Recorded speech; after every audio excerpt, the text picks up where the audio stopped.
Hi there, guys. So we've got an interesting article in The Guardian today talking about a phenomenon known as alert fatigue, which is phone users disabling news notifications on their phone. So let's have a look. So it's become a feature of modern life. Millions of phones simultaneously buzz or sound the alarm as users are notified of breaking news deemed too important to miss. But now evidence is mounting that the prevalence of news alerts is giving rise to alert fatigue, with some mobile phone users peppered with as many as 50 notifications a day. So let's have a look. Analysis by the Reuters Institute for the Study of Journalism found that 79% of people surveyed on the subject said they did not currently receive any news alerts during an average week. But crucially, 43% of those who didn't receive alerts said they'd actively disabled them.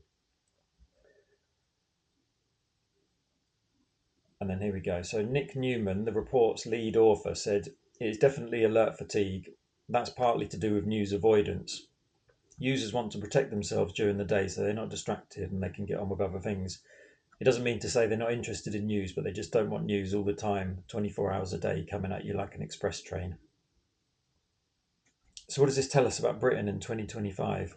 Well, I think firstly, it's hardly unsurprising news. I'm just going to give you some statistics.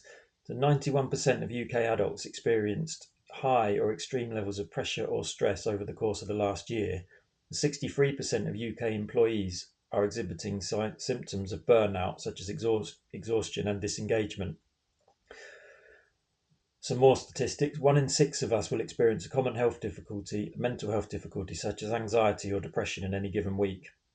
Now, I'm not claiming that news consumption is the sole reason for any of that, but what I would suggest is that it's definitely a contributory factor.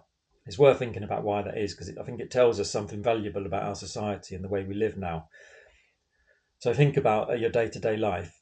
Our use of technology, screens, and social media. I mean, in some ways, it's absolutely amazing, but it's also like our nervous systems are under assault from every angle. So I'll give you an example. On a normal working day, I've got my work laptop open, I've got my work phone next to that, then I've got my personal phone next to that, and then my iPad.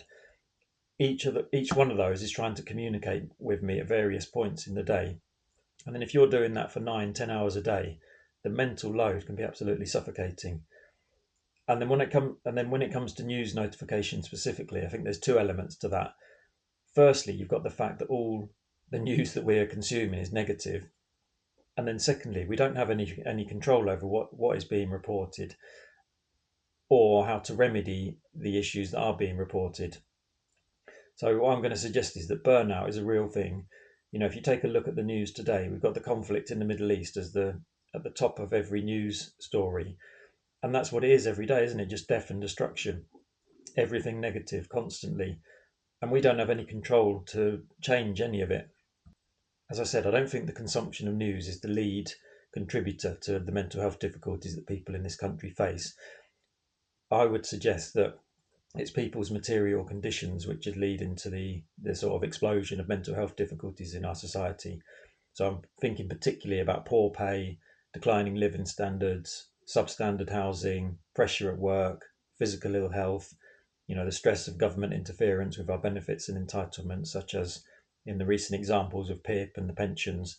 But I think that what underpins all of that is that there's a sense of powerlessness that we all feel, and that lack of agency.